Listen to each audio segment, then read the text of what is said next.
You just got to let me say it naturally. You can't pressure me.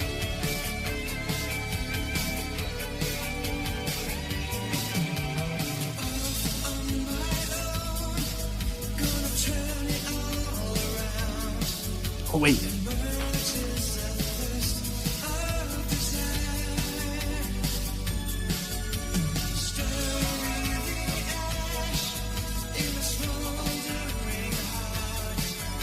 Oh, nice.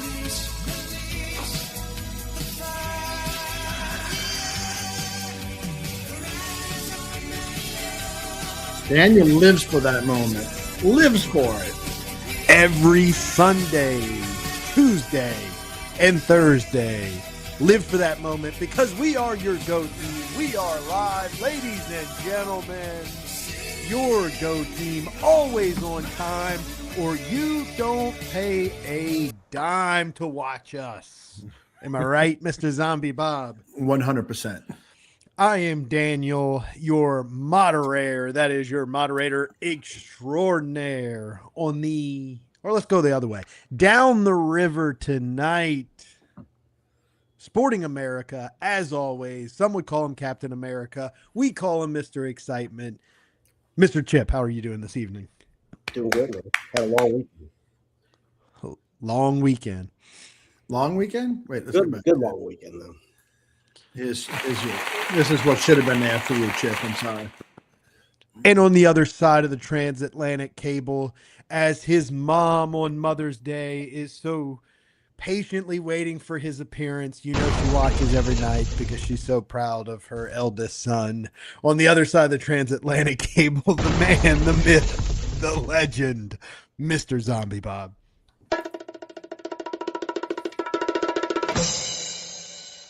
I did spend today with the lady that I consider my mother.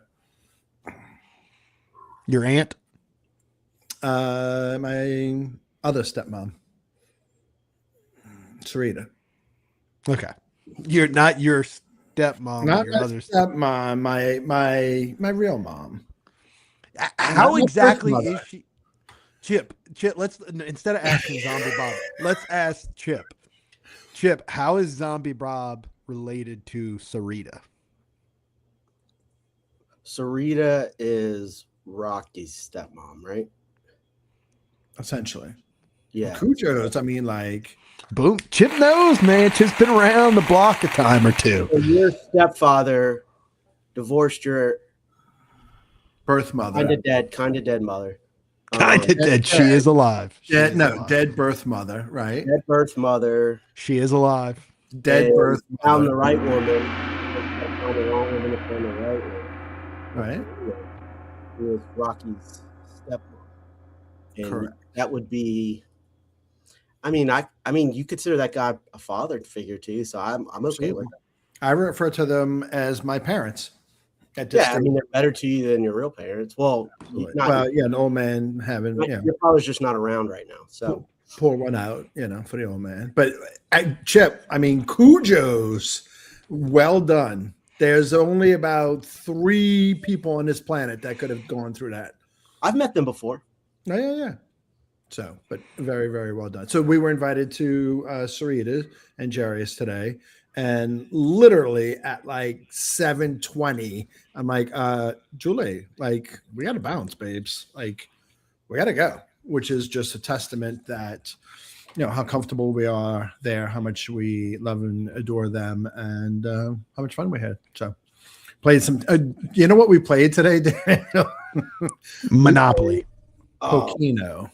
Oh, nice. Did y'all used to play Pokino with Big Al? No, I feel like my wife is part of a Pokino club. Yeah. They were playing Pokino this weekend, too. You feel like? Yeah. I'm pretty sure it's like a once a month deal. They do that. Although she hasn't, I think since we had number 2, I don't think she's been, though. So then is she still in? I mean, I don't know. I remember we were supposed to host something. I don't remember, but I'm pretty sure it's Pokino. I'll have to ask the wife. Okay. Something so similar. We played that. We played Taboo. Very nice day.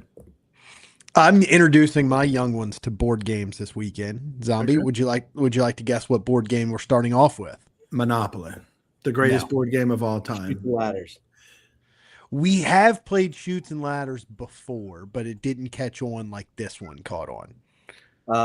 Life. Payday. Candyland. I was gonna say Candyland next. I was actually wanting to say Candyland. Candyland, or is it Candy Ass? It's wait, Candy Ass. We haven't gotten to LSU baseball yet. We'll come back to that. Would you be surprised if it was the wife of my 5-year-old, my 2.5-year-old, and myself playing? Would you be surprised, Zombie Bob, if Daniel got caught cheating? No. If you ain't cheating, you ain't trying. Like, I ain't losing to a 2.5-year-old at fucking Candyland. Yeah, I'm stacking the deck. Okay. There you go.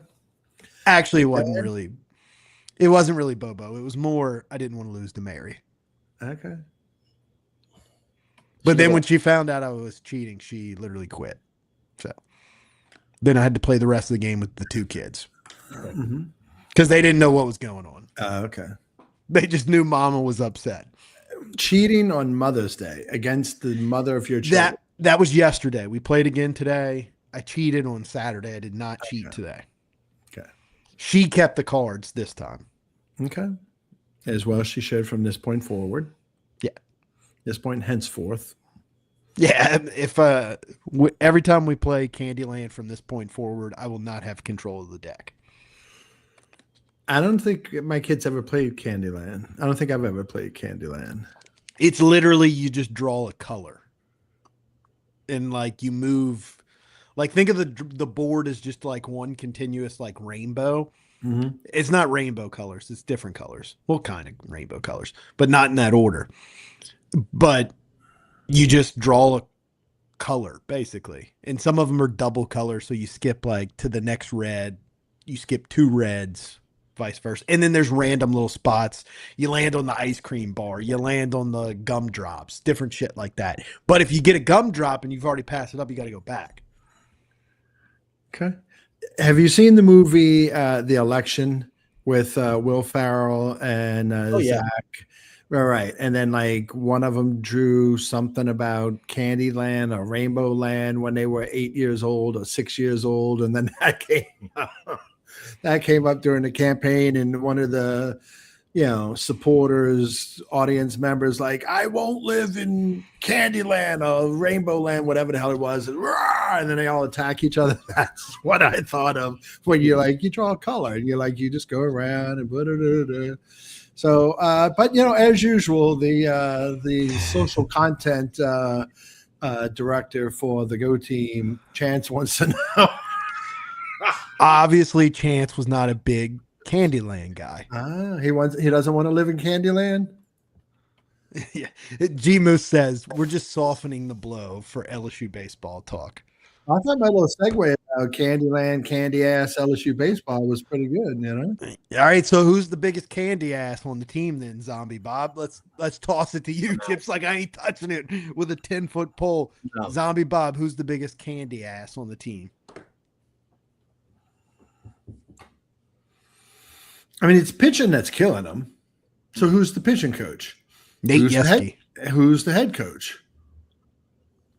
I mean, it's this week. I mean, against I have it, but I mean, like you and I was joking when I retweeted it, but somebody called him soft on Twitter today, and then I retweeted it. I'm like, Daniel, didn't you call this team mentally weak back in February?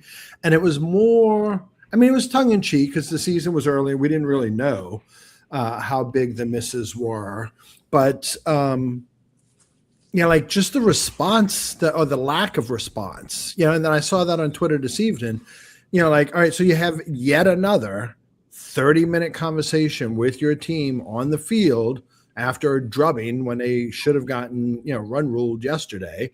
And then you follow it up and you get a 6.5 inning run ruled outing with one. There was one run, right? Yeah. 12-1 today. Yeah. So it's like, they don't, and look, we talked Thursday night about like, hey, kudos to Jay Johnson, and he didn't pull the plug on the season, but he's like, this ain't working, and I got to find something to see. And if nothing else, build for the future, although he didn't really say it that way. And they rallied a bit, but I mean, 4 series this season that they've been swept, and then just no life or no, I don't want to say pride or anything. And I'm not taking character assassinations at any of these, I was about to say kids, but, college athletes. They are paid. You can take shots. Yeah, well, paid to some degree or another, but like that's your response. Like you just mailing it in. I mean, you had to bet the getting swept at home next week against Florida. Yeah, if this is your response to Friday night's game and Saturday night's game and coach chewing you out yet again, like it's just not resonating. Whatever it is that Jay is saying is just not resonating for whatever reason. Chip, were you watching the Friday night game? I watched every game except I watched the first after I realized what was about to happen today. So I was about to ask you this. When they put in Gavin Guidry on Friday, we were all at the table and we go, home run. He's about to lift one. And literally 6 seconds later, meatball clock. 2 strikes. I said 2 strikes. He's given up a home run. So we talked about all week, like Friday was a must-win game, right? Yeah. Everybody was pointing to you win Friday. That's your best chance. Win Friday. Yeah. Me and Chip have also talked about for the last 2 weeks. Chip, what was going into Friday? What was Gavin Guidry's ERA? 8 point something. 8 point something ERA. So why, when literally the most important game of this series, which your season literally hinged on, you had to win this game or your season's essentially over. Yeah. You go to the guy with an 8-run fucking ERA. I was questionable for sure. I mean, it sucks because you got screwed on a call. That doesn't matter. It's not the whole game, but you got screwed. It changed the fucking game. It was a terrible call. You can't overchange that. And Birmingham. It was terrible. But you're mentally weak, so it just fucking. And look, the pitcher did exactly what he needed to do. Like he settled down. I mean, you got 8 runs. It's your pitching. And also, what you don't. Are we still talking about Friday? I don't understand why you don't pitch the kid from. Is he Kentucky or Kansas? Not Kentucky, not University of Kentucky, but he's from Kentucky. What's his name? He went to Wofford. You gotta Cowan. You pitch him today when it doesn't even matter with the bases juiced. You put him in such bad situations. Well, I think it comes down to, you ready for Daniel's hot take? Yeah. Well, I've said this before. Jay Johnson is an elite recruiter. I think he makes promises on the recruiting trail to get some of these guys. And so like Gavin Guidry's being force-fed because there's promises made to Gavin Guidry to get him back here this year. But at some point in time, you got to do what's best for the team. They're all here. Sometimes they haven't earned those roles. In the years where those promises work out, it works for Jay. The years where it doesn't, this is what it looks like. Is that a fair assessment, or am I off base? No, I wouldn't consider. I mean, we don't know the. I'm sorry, Chip. Go ahead. I wouldn't consider 24 and 22 bad years, though, at all. But I mean, they're lower than our standards. Well, not. I mean, yeah, but not regionals. Paul Maneri was there. I mean, the standard was. I say every year, super regionals. Yeah, I would have said that this year. You probably could have made a super regional. I would have thought, because we were preseason undefeated in the fall. So I mean, 24 had a good roster too. They botched that early in the season. It was pitching. But that pitching staff was good. But what did he do? He forced Thatcher Hurd for so long that year in 24. When you had Holman, you had Jump. You could have just gone them 1-2, but it took him a long time to get to that being a Friday and Saturday guy. And I know Gage Jump started the season late, right?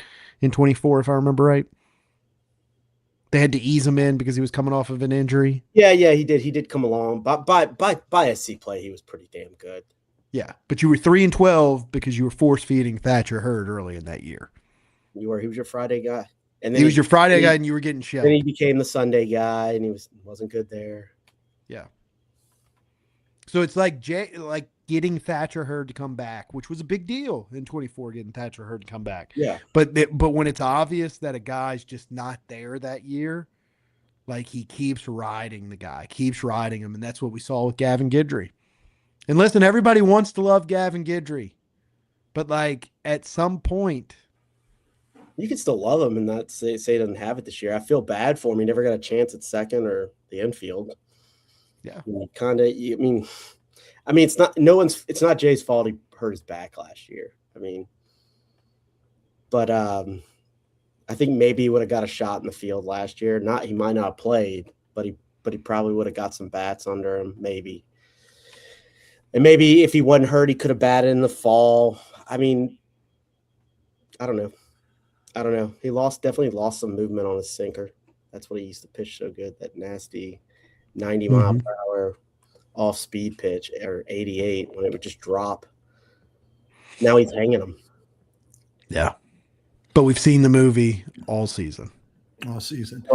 So much so. Exactly. So this is from this morning's NOLA.com about the baseball game last night. So obviously today's final of that series against Georgia at Georgia aren't included in these stats, right? But last night, LSU pitching had walked 13 batters, hit 2 others, and allowed 7 extra base hits in 8 games. So again, not counting the finale against Georgia today. 8 games against Georgia and Mississippi State, 3 teams that are anticipated to host a regional.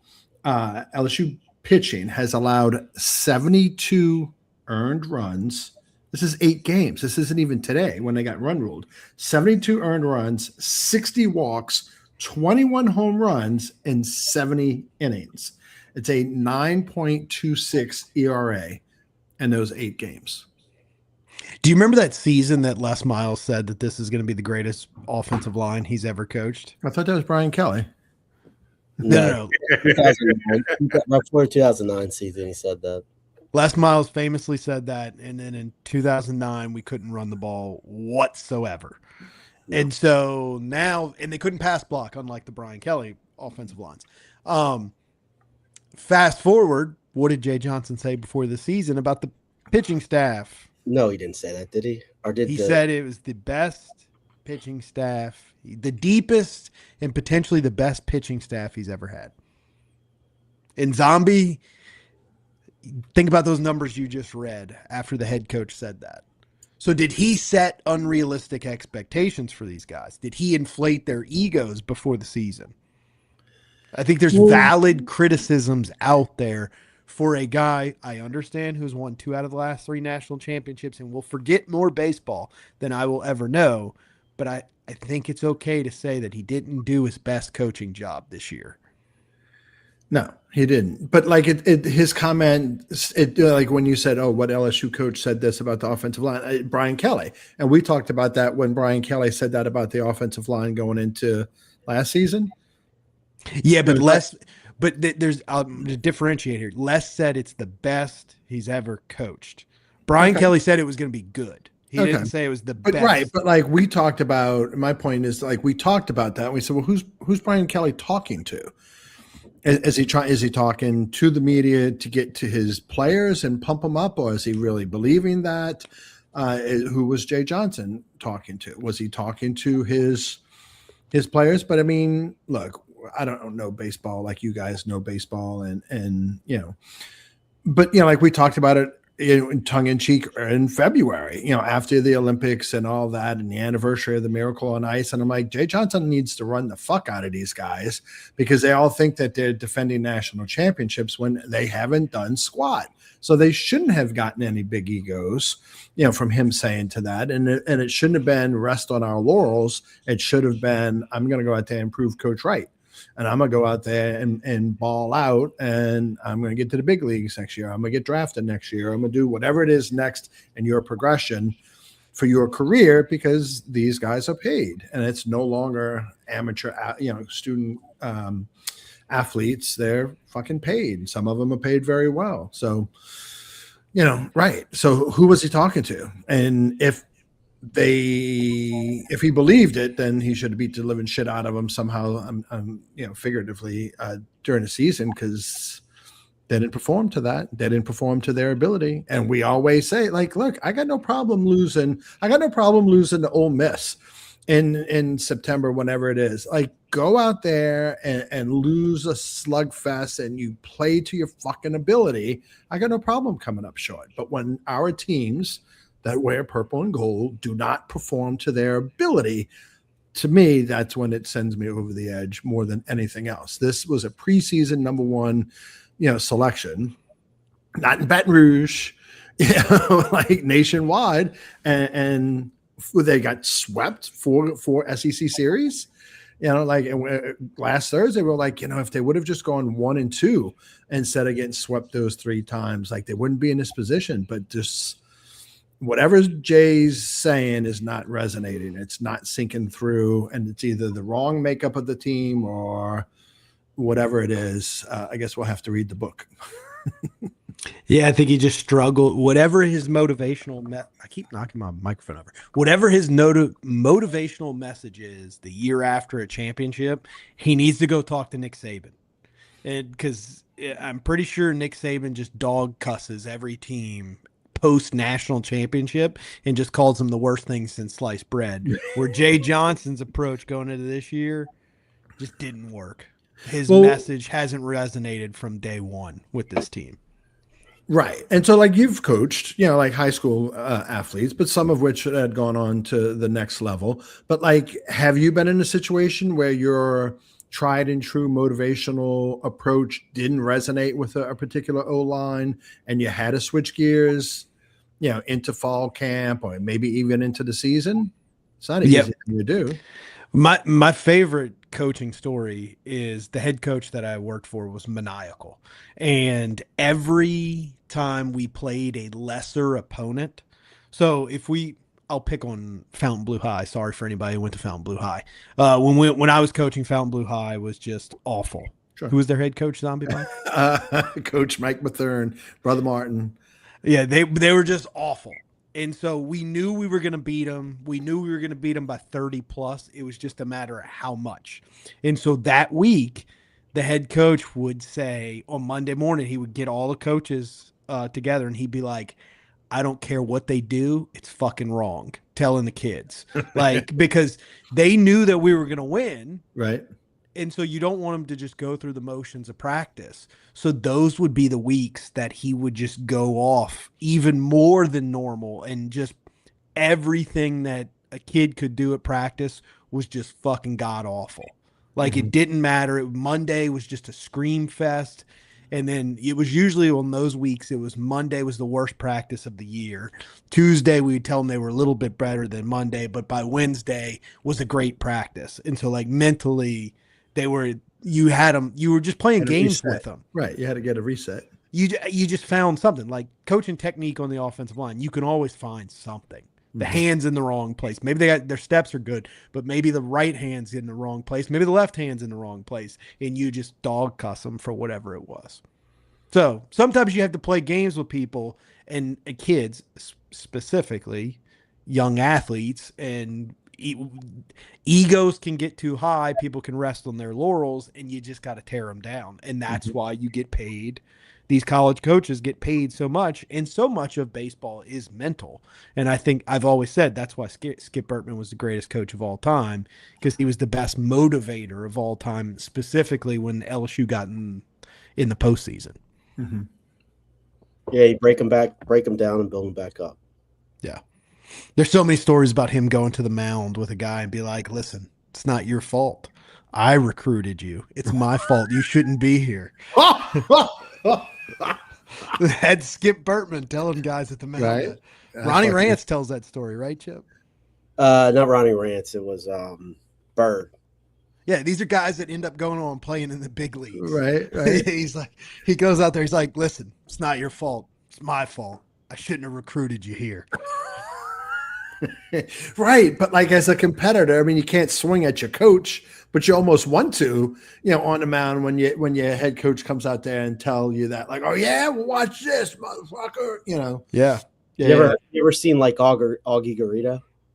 They beat Army like 4-2, and he's like, the score doesn't resemble anything. He said like this slow. He's like, if this was a boxing match, you would be fucking dead. And yeah, he said it like that slow. That's funny. He's like, I forget what he said. He's like, you're not some rough kid that joined a gang, which none of you motherfuckers know anything about. He's just like, dog. Those guys are awesome, man. Right. Yeah. Fun. That's how I like to be coached, though. It's when you get the best out of people. You don't get the best out of people by telling them they're the best player in the country every day. Because all you are is a fanboy at that point. Well, it depends. Like, I don't mean to speak out of school with Rocky from St. Rose, but back in the day when I worked in that field that he works in, like, the owner of that company told me, it's like, oh yeah, this is the way that Rocky best responds, to criticism. Like, like he only responds to negative criticism. Like, like you tell the same thing, you dog cuss him in practice and say, oh, this is the worst thing. Like you're fucking up, blah, blah, blah. And oh yeah, boom, and whatever. Whereas some people are like, oh, you're the greatest thing in the whole wide world. And for some people, it's like, yeah, I am. And let me continue to show you why I am, type thing. But I would think most college athletes, professional athletes, it's, you fucking suck. And they're like, right. Like G Moose just said, I would imagine most played better, pissed off with a chip on the shoulder. Yes.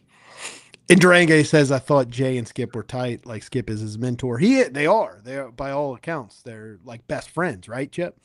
Yeah, they're good buddies. Jay just has a different personality than he does. And it's hard because as a coach, you can't pretend to be somebody you aren't. Because then people are going to see right through it. Players are going to see right through it. Jay got fire in him. I've seen it. Yeah. It's just whatever the messaging was before the season, it didn't lay the groundwork. We hear from Lane Kiffin right now about how he's trying to build the groundwork for this team with so many new players. And it's hard to build a team. And so I just don't think the right formula was in place before the season with this group of guys. The talent's there. They've had opportunities. Let's not act like you could have won on Friday. I mean, not that you should have, but you could have. But we've seen that movie so many times. I know it's every call you've made from whether it's who you're pitching, you've made all the wrong calls. Where last year it seemed like you made 90% right. This year you made 90% wrong. Yeah, hey, it's not like that in 2024 too. By the way, to quote the late great John Sterling, voice of the New York Yankees, may he rest in pinstripes. That's baseball, Susan. Sometimes, Chip, you're exactly right. Sometimes the ball bounces your way, and sometimes it doesn't. So. But this team severely underperformed. Number 2, Derek Jeter. Number 2. No, that's a different guy. Oh, he was a stadium announcer. I'm gonna have to find out who that was. But no, John Sterling did the play-by-play. I always thought it was weird. He said his number twice. Everybody's number twice. Yeah, he's like now batting shortstop. Number 2, Derek Jeter. Number 2. Yeah, it was always weird. John Sterling was the one when they won, which they did not this weekend. They got swept in Milwaukee, so the world is burning. Carl Katz. Yeah. That's why Carl the Cat's the GOAT, man. Yeah. How he knows that. Yeah, he was the one that did sort of the Yankees win, so the final outs recorded. He's like, the Yankees win.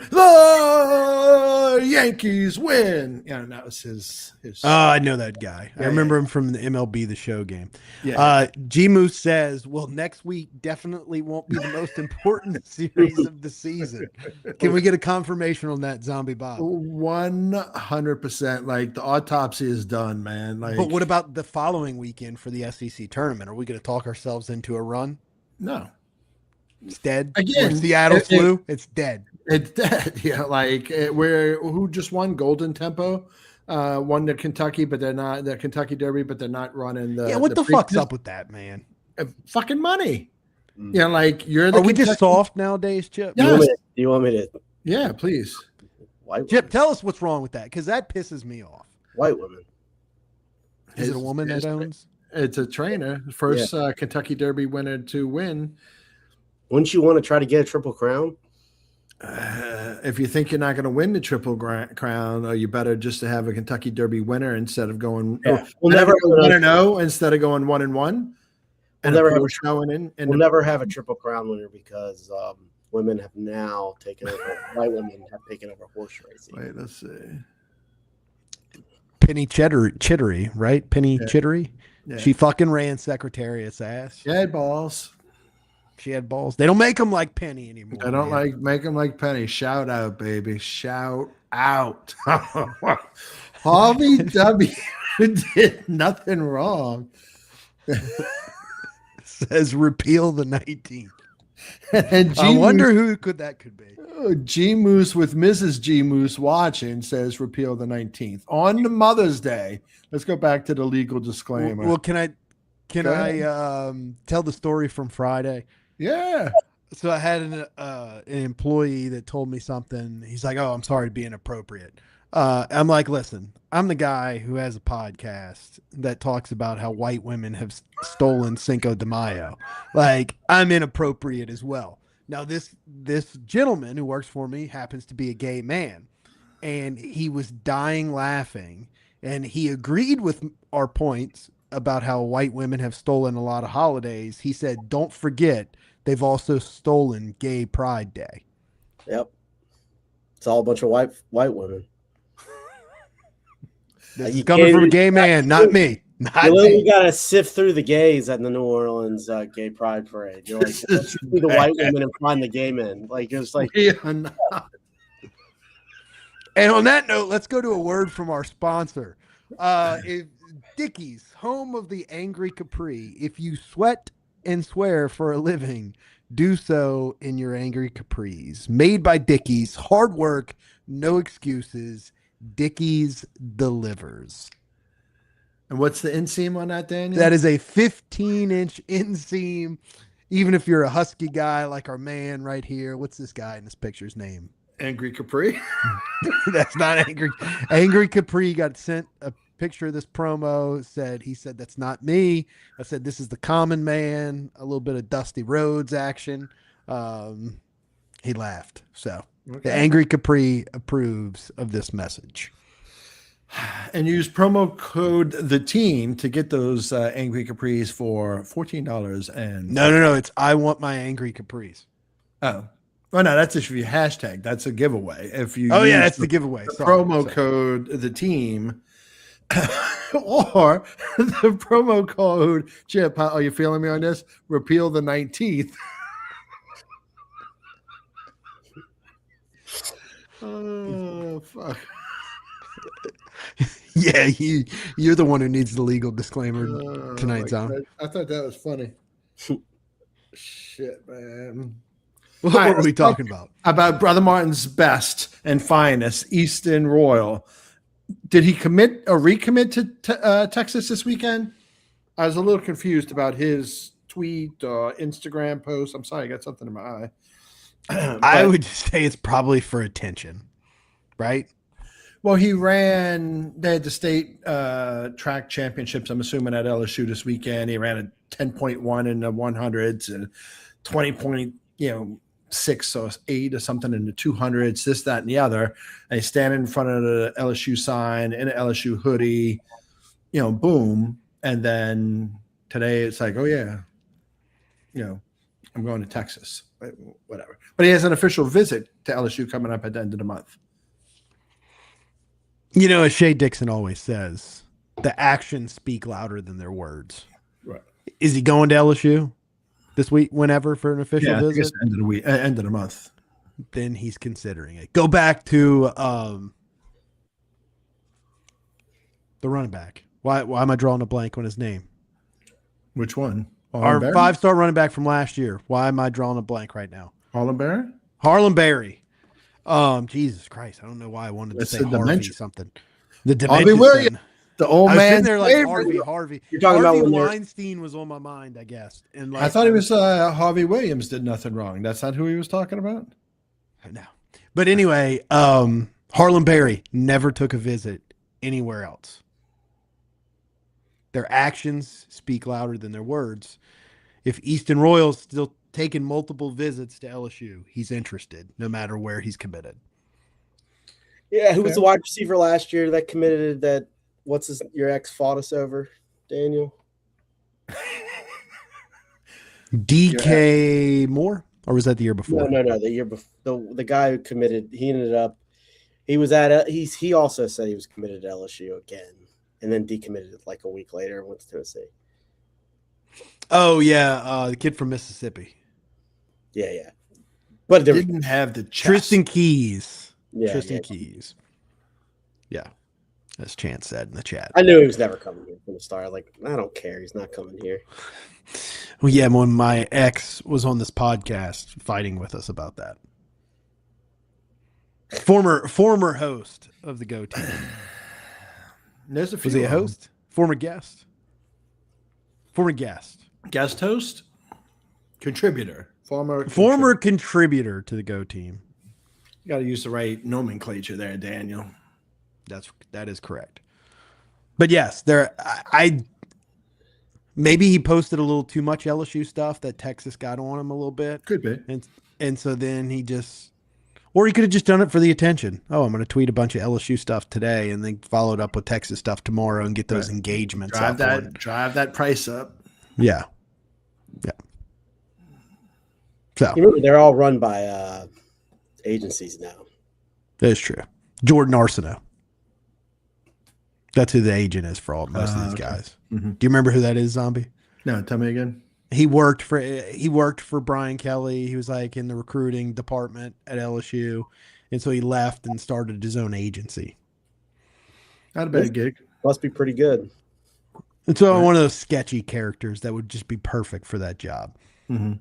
Probably shaves like 25% off the top of all these kids. Well, that's right, because in college it's not regulated. There's only a certain percentage in the pros that they can an agent can take, but it's not regulated like that in college at this point. What is it in the NFL? It's like less than 5%, or something like that, right? But in college football, it's not even 10. Yeah, in college football, there's guys getting up to 20%. Right. And so, how many of these guys do you think are broke?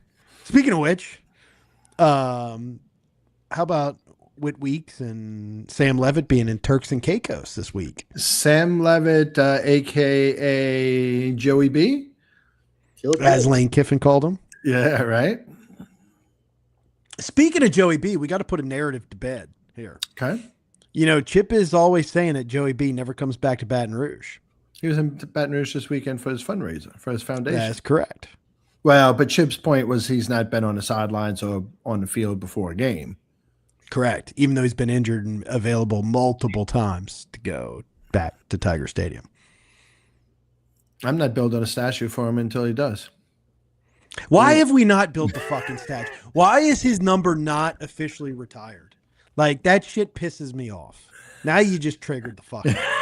All right, how many are officially? Because he doesn't have a hatchet wound between his legs.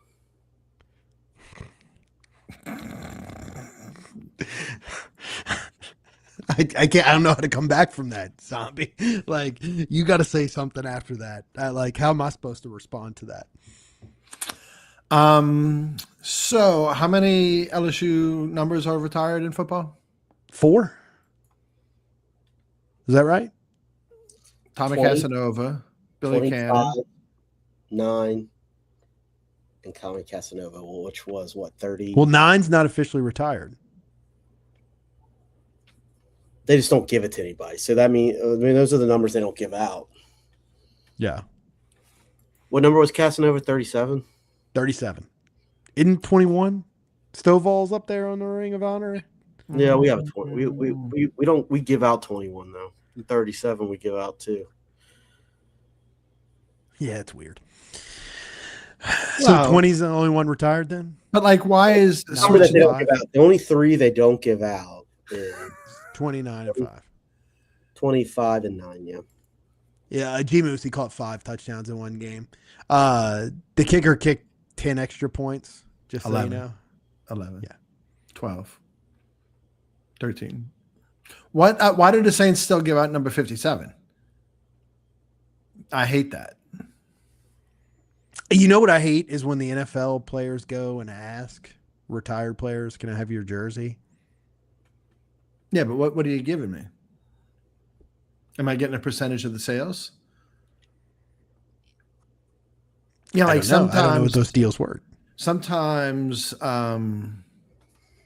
sometimes like a well-known, let's just say number 5 comes to the team and they go up to the guy, a younger guy, a guy that's not been in the league that long, and they'll barter and they'll hey, I'll pay you 20,000 for that number, and they're like, okay, we're good. Sometimes they just give it up, or whatever. But I know that sometimes they've asked a retired player, and the retired player in the NFL is like, fuck yourself. Like, no. And then sometimes like, oh, yeah, absolutely. So I guess it just depends. But just to that point, there are players in the NFL, specifically quarterbacks. So it's like, it's not my job.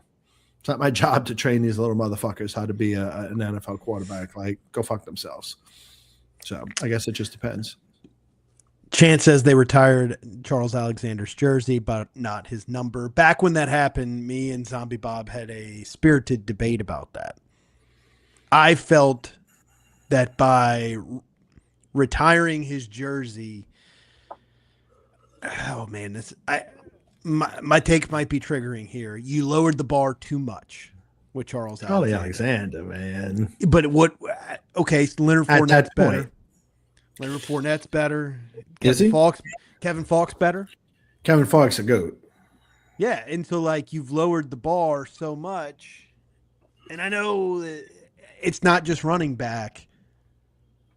I mean, you got to retire Glenn Dorsey. You got to retire Alan Faneca. There's so many guys in the 2000s that you've got to retire now. Was Marcus Spears an All-American, Chip? Yes. So like Marcus Spears, like by putting Alexander in the Ring of Honor, not saying he shouldn't, but there's now you've got like 30 guys you got to play catch up with. And what the fuck are we waiting on? Christmas. That was my take. I don't think it's all that triggering. But I mean, I totally understand what you said. Yeah. Yeah, Alexander was a stud. But, saying he wasn't a stud. I mean, how many of us out there, Daniel, saw Charlie Alexander play for the purple and gold? You know what I'm saying? I watched him. No. I was in the stadium, man. He was a You know dog. what I'm saying? He has some big old legs. Yeah, and actually saw, Kevin Falk. Saw Leonard Fournette. I was at that Auburn game. You were at that Auburn game as well. Yeah. That was one of the hottest games I've ever Fuck, been to. man. And there was a Florida game a year before that or 2 years before that. It was like equally as hot as hell. Dude, the 2017 Auburn game was excruciating. 2017. Oh, the rally in the valley. Mike and Grant from Pot of Gold. Shout out, Mike. Congratulations, Mike. Oh, they had a baby? Yes, congratulations. Little boy or little girl? Boy, right, Chip? I couldn't. So obviously, I couldn't tell if it was pink or baby blue. I think boy, but I don't want to. I was gonna text him to ask him name and sex, but I didn't want to get him upset. Not that he would have been, but I didn't want to. I'm pretty sure him and Grant both having boys. Excellent. I'm pretty sure, but I'm terrible at this kind of stuff. That's right. I just couldn't remember. Yeah, but both of them were in the East Upper Deck for that game. I know.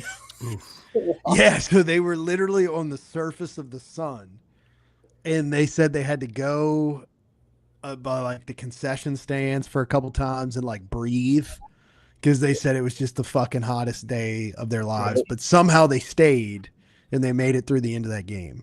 It was so hot. I made it through the whole game too. That was what? Who did we lose to the week before that? Troy. Yeah, I wasn't fucking going. I wasn't there, and we went out. anybody who stayed, because what were they up 21? No. We beat Florida the week before Florida. We lost to Troy. Okay, so it was 2 weeks after. Yeah, you went on a 3-game win streak. You beat Ole Miss the next week, You won out the rest of the season. Well, besides Alabama. Yeah, we coming. Good old Ed. I remember being so pissed when Ed said that. Don't forget to like and subscribe. Appreciate everybody out there. Boom. Boom. Yes. Hottest game you've ever been to in Tiger Stadium. It was that Florida game. I can't think it was like a 2:30 kickoff. We had friends that actually my ex-wife had friends that she was friends with and worked with, and they were Florida fans. They were Florida fans to the point that at one point Tim Tebow was dating one of their daughters, and they referred to him as Timmy. The family always called him Timmy. I actually know this because I called Tim Tebow's cell phone back in 2007, and it said, "Hello, Timmy," or he said, "Hey, this is Timmy. Leave a message." Or something like that. But the correct answer, you were in New York and Chip was in boot camp, I believe, for what is the correct answer to this question, the hottest game in Tiger Stadium. 10 o'clock game, Appalachian State. App State. Yeah, that's true. Yeah, you asked me what the hottest game I was ever at. I wasn't at Appalachian State. No, I'm just saying the correct and the correct answer is no for you. No, I don't know. Yeah, I mean, yeah, that probably would be. But I thought there was one that was hotter. No.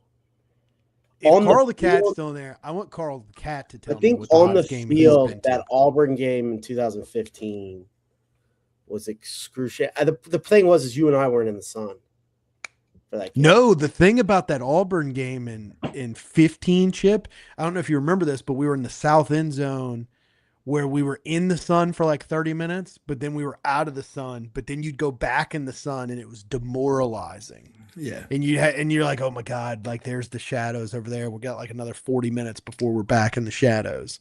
I had fun at that game though. I remember that was a fun game. That was a fun game. Sweated. I've told you the story early 90s, a 2:30 afternoon kickoff against A&M. Rocky from St. Rose, the old man, and I sat in the north end zone. I got sunburned on my right side. The old man got sunburned on his right side. Rocky sat between the two of us as a young teenager. It was in the shade and didn't get sunburned. It's beautiful. Yeah, I'm pretty sure that Auburn game in 15, I did get sunburned like here, Chip.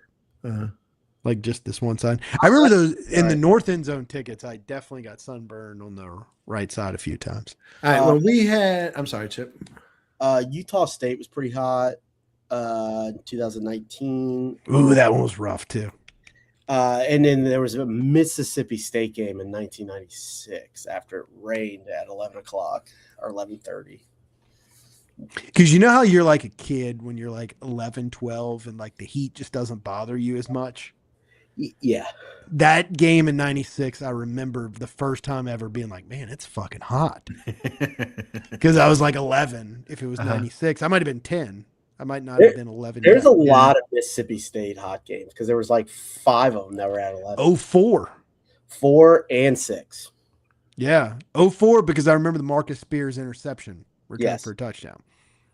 They both that one was hot. That one was hot as fuck. They were JP games. Yes. JP, man. When we had the 4 tickets. I'm sorry. When we had the 4 tickets in the north end zone on the concourse next to the portal, there's the old guy. We had 1, 2, 3, 4, then 5 and 6 going from the portal that away.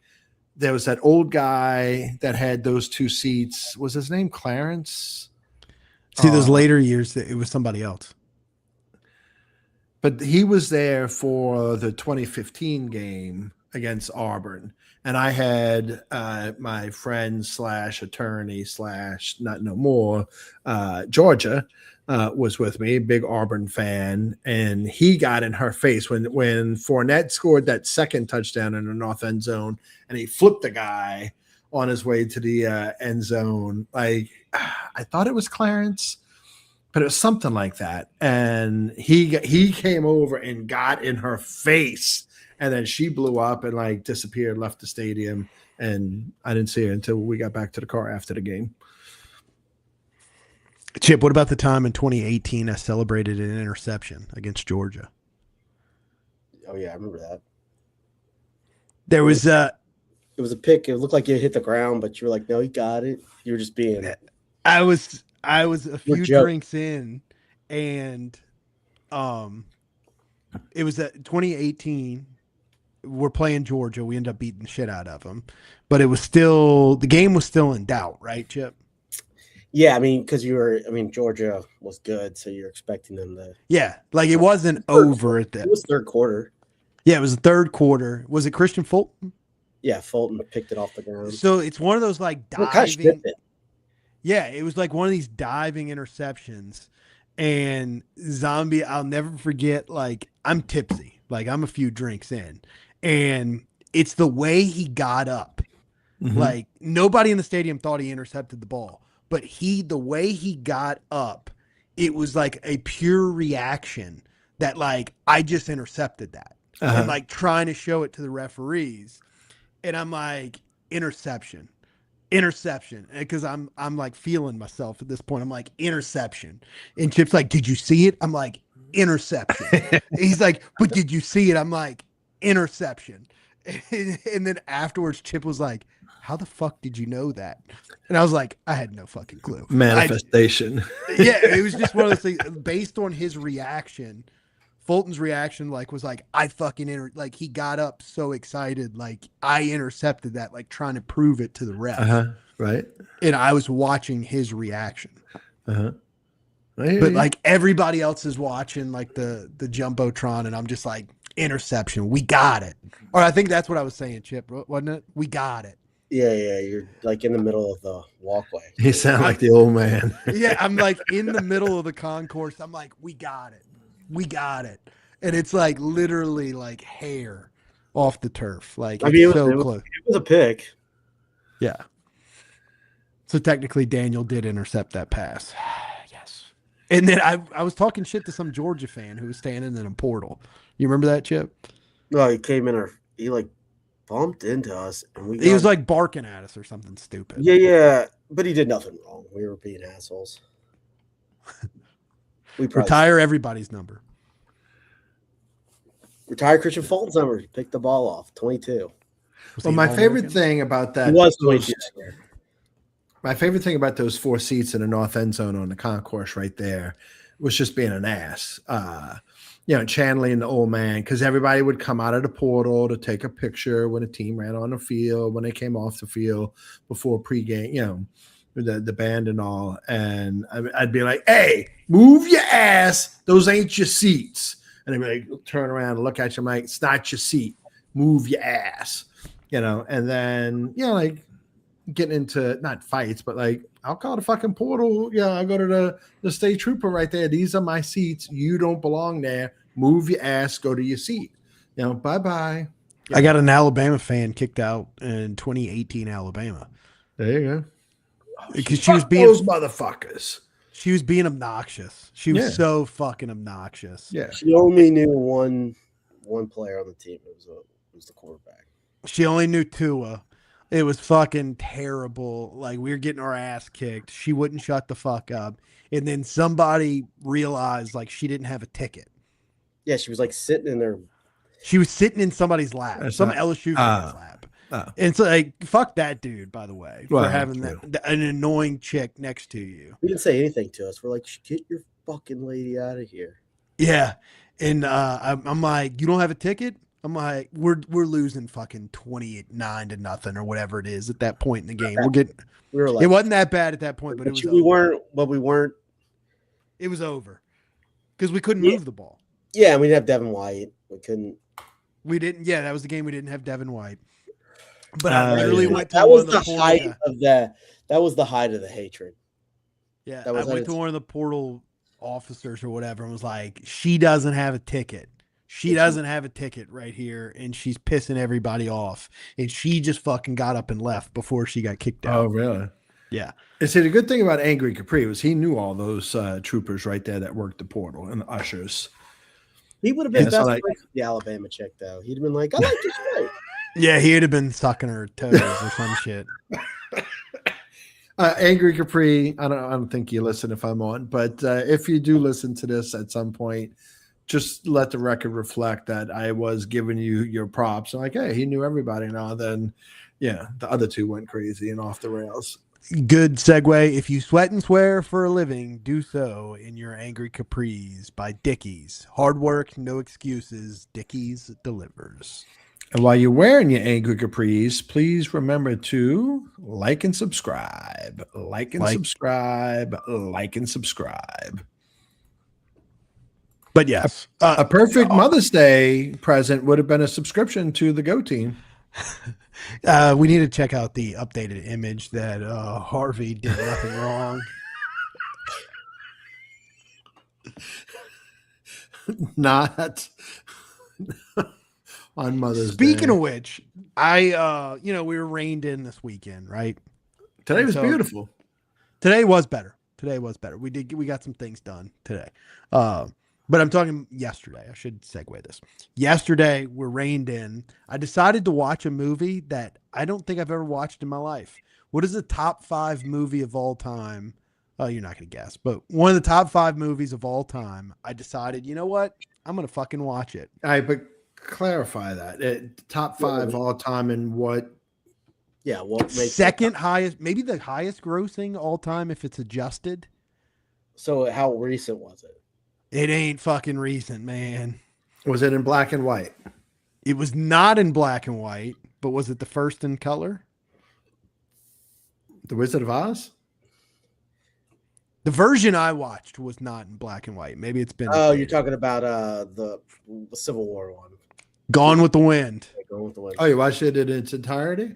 in its entirety. I had to take a couple breaks in between, but kids totally ruined certain parts of it. So, but Zombie Bob, you're a movie critic here. What are your thoughts on Gone with the Wind?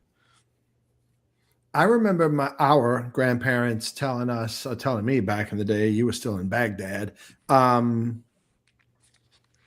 Like how big of a cultural phenomenon that was when it came out. And that I remember as a kid being shocked that Grandpa said, priests and nuns went to the theater to see that. And I'm like, really? Like, seriously? So anyway. So that was the wife's point. It's like she didn't think it was that good as much as it's just like it was the first of its kind or like a phenomenon at the time, like you said, that it's not necessarily the quality of the film. Yeah, well, back just a couple of weeks ago, shout out to the Britannia Theater. Chip, you're familiar with that one, in Uptown New Orleans. On Wednesday mornings, at 10 a.m. matinee, they have, I'm not saying historical, but they'll do a theme, right? But they usually do older movies and such. And my son and I went to see East of Eden with James Dean. And it's like, really? Like, I didn't think it was all of that. I didn't think his performance was all of that. But, it was like, oh, my God, the greatest thing ever type thing. So there are those movies that stand up to the test of time, and there are those that don't. But, oh, my God. Like, we're on a fucking roll tonight, huh? G-Moose says the priests were scouting for young boys at the theater. I don't think young boys were allowed to see that. No, it wasn't. No, I know it wasn't bad. I've seen it. I'm just saying, like, I think at that time it was kind of risque. So I didn't think I had ever seen it before, but I had obviously seen it before because I remember like the first. Of Atlanta. I remember scenes, so I must have been forced to watch it when I was younger. Yeah. It was kind of like I was like, okay, I love the Civil War, so I think my mom let me. I'm not let me, but I think Glory's a better movie than me, but whatever. Yeah. So Zombie, you haven't watched it in a long enough time to remember. Yeah, and it's over 30 years since I've seen it. It's same here. Probably even more. But I saw it probably when I was like 5 or 6. Yeah, but I mean, I remember parts of it though. I remember being like, "This sucks." Sorry, Mom. Well, Chip, you would hate Scarlett O'Hara. Just I can't stand it. Like you would fucking despise her with every fiber of your being. All right, but y'all are too young to really know the Carol Burnett show. Oh no, Yeah. no! I watched the Carol Burnett show. Like I remember specifically watching a Carol Burnett show at Grandma and Grandpa's in Pines Village, and they did a spoof of Gone with the Wind. And Carol Burnett comes down the grandiose staircase inside the house because the equivalent of Rhett Butler is coming to visit, and like literally she has nothing to wear, and she like pulls down the curtains. And she has the curtain rod as her shoulder pads, and the curtains like tied and crossed and all that. And that's she's wearing these curtains to entertain, the colonel or whatever it was. It's actually a very legendary skit. But Captain Rhett Butler. All right, whatever. Captain is. Rhett Butler was a good character. Yeah, he was. No. I mean, the book is better than if you're a book. Yeah, every book is better. Yeah. Which, speaking of books that I'm reading right now, I've seen this movie 10 times. The Firm. That's a good movie. That's a good movie. But I'm reading the book right now because they did a sequel. Grisham did a sequel to The Firm. Oh, really? With Mitch McDeere. So I wanted to read the book before I read that one. Okay. So Holly Hunter is great in The Firm. The Firm is fantastic. Brunette? Is that the brunette in The Firm? Yeah. And she goes away with his brother. Yeah. And he says something to her. It's like, you got the cutest little nose. Yeah. She was trying to set him up though, right? No, I don't think initially. I don't remember. It's been a while, but it is a good book. Well, Jean Triplehorn, Mitch's wife, the actress Jean Triplehorn, she was an attractive lady as well. She was in what was that Mormon show on HBO? She was a number, dude. I don't know. She was like, it wasn't Sister Wives because Sister Wives was the real one.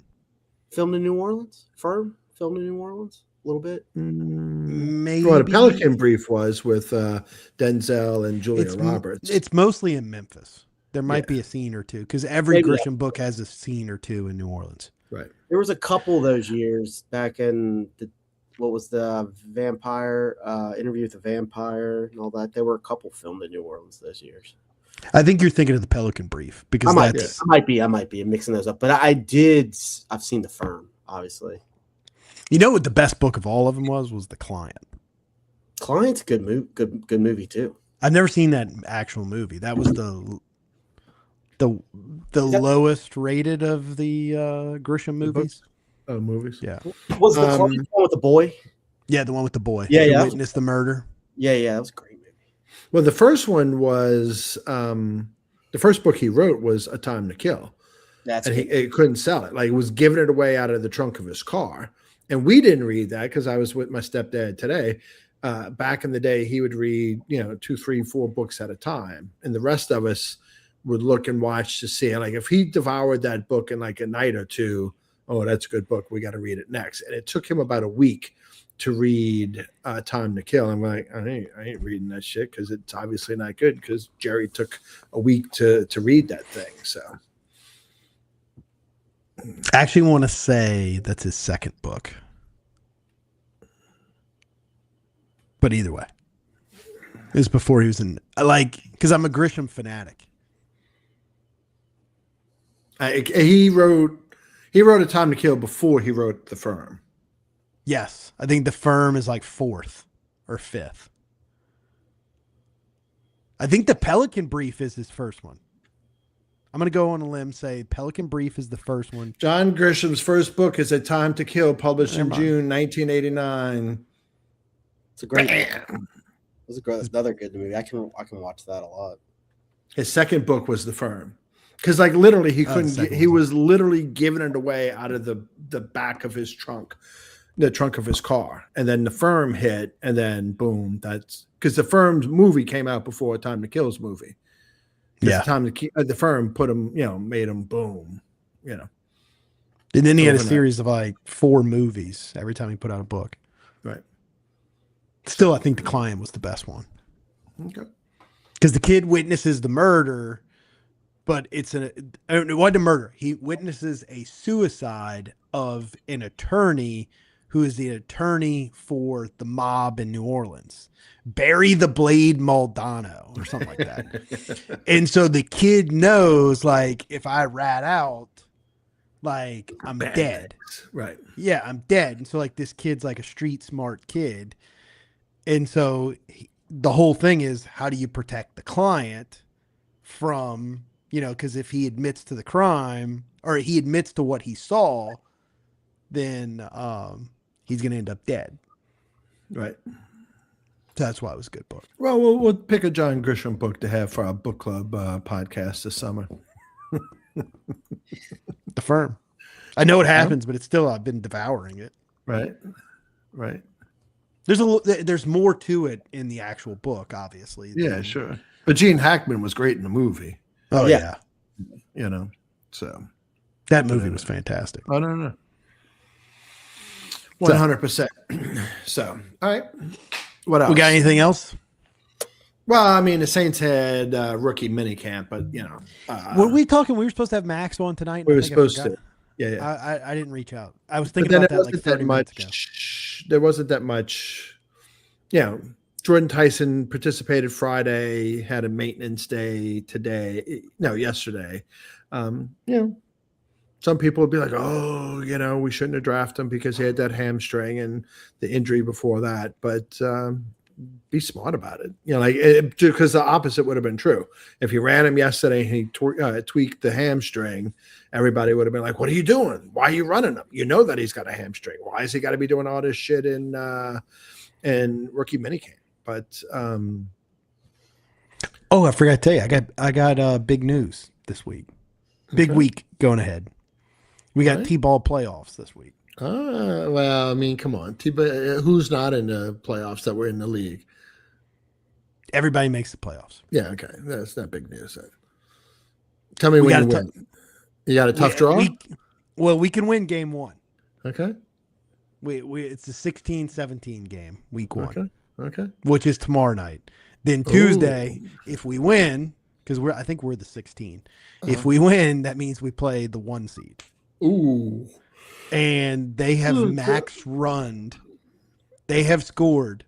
Oh, is that the team you got into a fight with? No, they beat that team by 13 runs. The number 1 seed beat the team that you were balking with the coach by 13 runs? Yeah, that beat us by 10 runs. Yeah, you're done. Oh, yeah.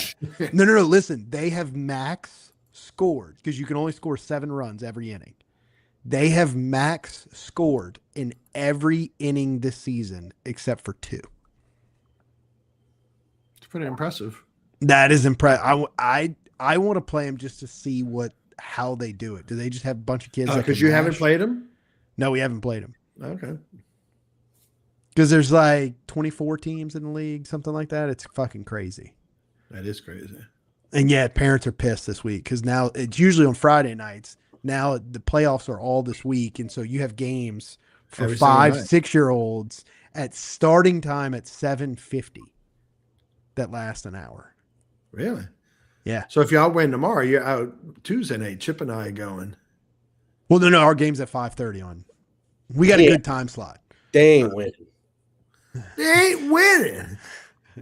Daniel's gonna be like, stay down, don't get up. 8, 9, 10, he's out.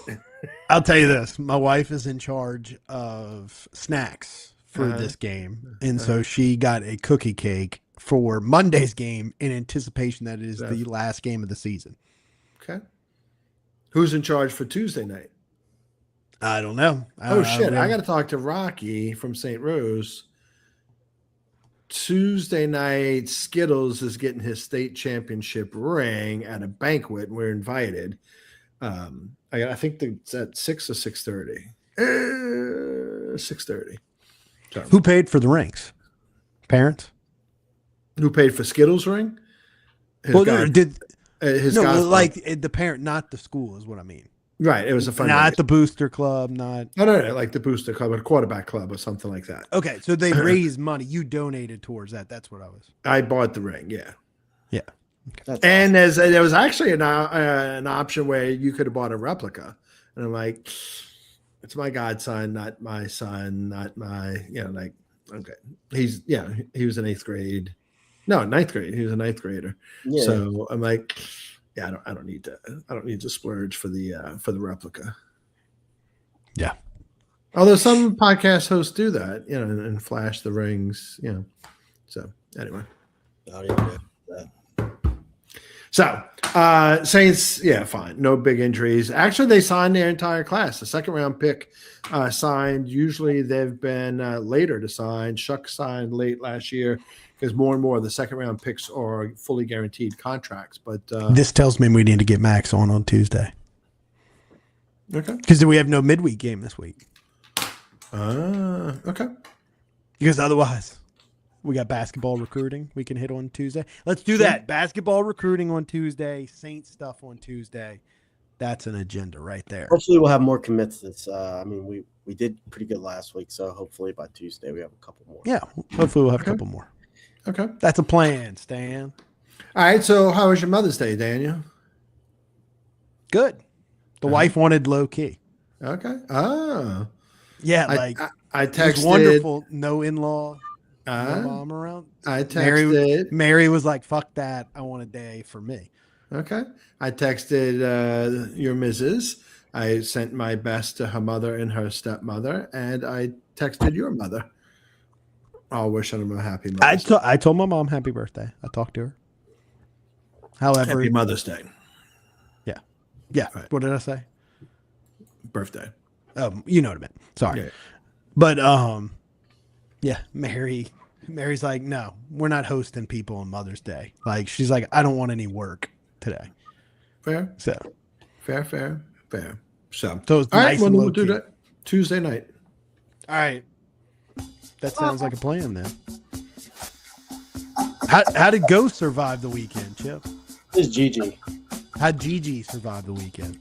Did not like it. He's pissed I was going. Why he's happy you're back now. Yeah, that was back.